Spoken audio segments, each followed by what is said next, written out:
Hey guys, welcome back to another video. It's your man Jay Will. So I can tell you one thing, using this phone daily has been pretty good, I should say. It's actually been a pretty solid device. There are a few hiccups with the phone that it could happen to any phone. It's just the phone is kind of a mixed bag. I think I've said it in another video before, but this phone itself is actually a pretty solid performer. The 6-inch display on here it's pretty solid. I gotta admit, this is probably one of the more beautiful displays I've actually used, just because of the way this thing is built. It's got a very sexy build to it, and I think Sony really did their thing with this phone. One thing I would have liked is a black version of this. Now, this gray one is actually pretty sweet. The white one looks good. Even the lime green looking one looks good, even though it's probably not called lime green or something like that. But the color choices are pretty sleek, and I really like them. So other than that, after the height for this phone, it's pretty simple. There's a few things that are bad, and there's a lot of things that are good. Now, let's start with my daily usage on here. Now, one thing that actually surprised me was the battery life. Now, this phone only has 2,700 milliamp hour battery in it, and I'm surprised that it actually can get 4.5, almost 5 hours of screen on time on a single charge with a full day of use. Now, that's with regular usage. That's not, how do I say it? That's not me sitting on the phone constantly trying to do a battery test, running videos in a loop. That's just me using it with phone calls, text messages, emails, watching YouTube. You know, that's pretty much how the day goes. So I can definitely make it through a full 24 hours. And when I say a full 24 hours, I mean, like if I start my morning at 8 a.m. Or something like that, by 10 o'clock, I'm probably at about 30% or 20%, which is realistic. So I don't charge phones overnight if they don't need it, so I'll just turn off the data and drop it on the desk and then just come back to it the next morning and continue to use it until the battery gets down to low percentage, then I'll put it on the charger. So that's kind of my routine with cell phones. You know, some people always ask, why don't you charge them? I don't know. I don't have time to keep plugging in a phone all day. If it's one of those phones that doesn't have good battery life, I'm not going to waste a lot of time. I'm just going to put my SIM card in another phone and let this one charge, if that were the case. But this phone is actually, to my surprise, I've read online, I've actually kind of made comments about this phone saying, yeah, I don't think I can do it with the 2,700 milliamp hour battery, but it's doable. It's doable. So, you know, the standby time is actually, I've heard people say that the standby time was bad on this phone. But for me, it's actually been pretty good. I haven't had much problems with standby. The standby is actually really solid. When I'm not using it, it sips the battery. And that's what everything being synced, you know, that's everything. So I don't have a problem with the standby time. Now, reason being is I'm in a good solid area. Now, right now I have my AT&T SIM card in here. And I was using it on T-Mobile.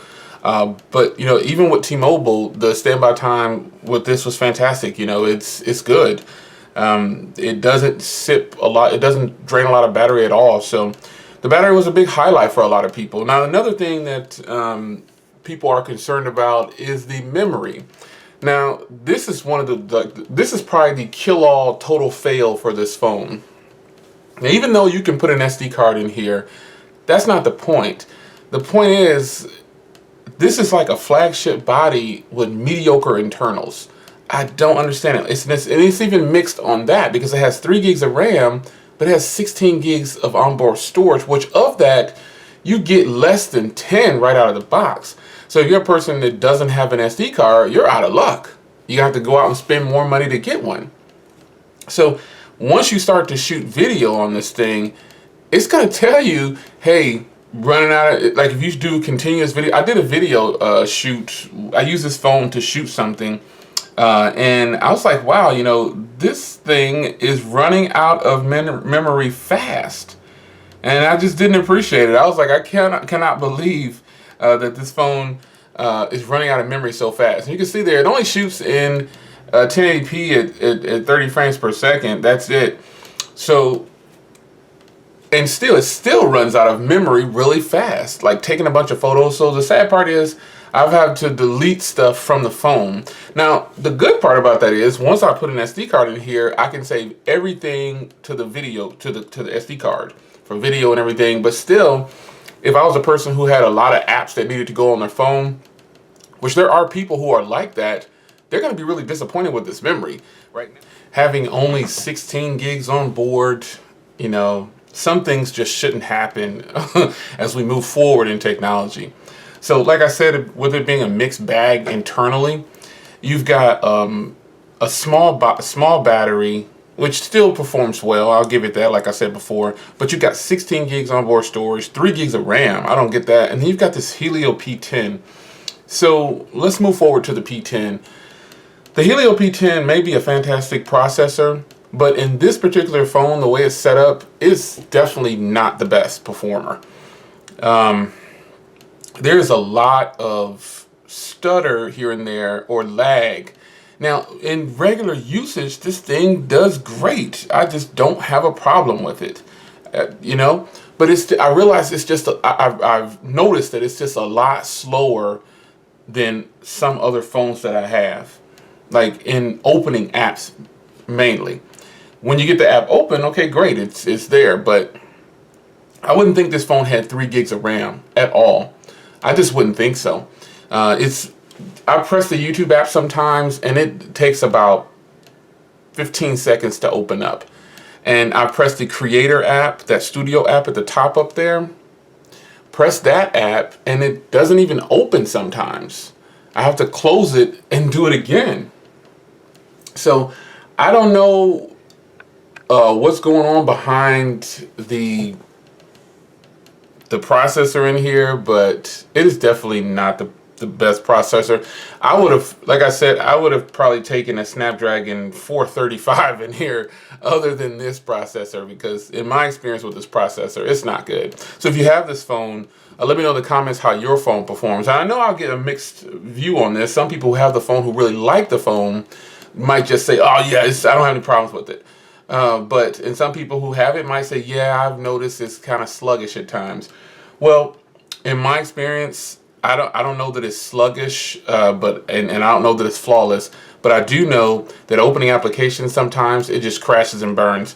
But once I get the apps open, it's good to go. No problems. So I've had this phone set up like this pretty much, and I'll change the theme every now and then. And that's one thing I like about this phone. The themes that they have in here are actually pretty sweet. Now, a lot of people ask me about that wallpaper. I've already posted that wallpaper on Google+. But, you know, just the themes that they have in here are pretty smooth. I really like them. You know, you see how quickly it changed that theme? With just no problem. The theme changed and boom, it's done. But I just don't understand the lag sometimes that this phone gets when it's going in between applications sometimes. I like this one right here because it's a live wallpaper. That's one thing I like this phone. I don't know how, again, that mixed bag thing. It can handle this live wallpaper and it doesn't drain the battery. Just a bunch of different things, but in a lot of cases, opening apps. And I know that comes down to RAM management. I know that's what it's about, just RAM management. So if you have this phone, you know, tell me what you think about it. Now, day-to-day usage, like I said before, is great. The cameras on here, I've already done a separate video on the cameras, so you guys know that I'm impressed with these 2 cameras on this phone. But this is after the hype, and you know, the question I always have to answer is, am I still hyped about it? You know, and the answer is yes. I'm actually shocked that this phone, I like this phone. Given the fact that the apps crash sometimes, or they just don't open, or, you know, the battery is not giving me 6 hours of screen on time. The SD card, I have to put an SD card in there in order to record footage and things like that. Taking all that into consideration, this is, to me, this is quote unquote flagship hardware. I mean, you've got just a gorgeous setup here. This is nice. This is a great setup. The dedicated camera key, the speaker on this thing is ridiculous. If you don't have this phone, man, you don't know what I'm talking about. This phone speaker, this bottom firing speaker, Man, I have turned on music and sat this phone down in the bathroom or while I'm showering or something like that and just listen to music. At about 80%, this thing is loud. It's really good. So I'll have a full review up on this phone at a later date. This is just why? Ugh. I'll have a full review up on this probably in another week or so, maybe 2, I don't know. But I'm a week in, and this is after the hype. And am I still hyped? Yes, I'm pretty hyped about it. So this is the Sony Xperia X8 Ultra.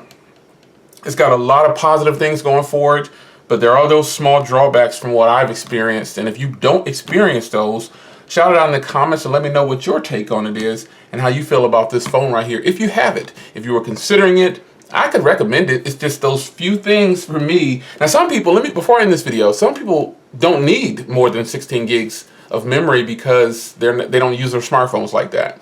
They like the luxury of having a smartphone, and you know, that's just it. They just enjoy having a smartphone. They don't need to have 25, 30 gigs available on the phone itself. But I just feel like by today's standards, 16 gigs and below should just be eliminated. What do you guys think? It's your man Jay Will. I will see you guys in the next one. Take care.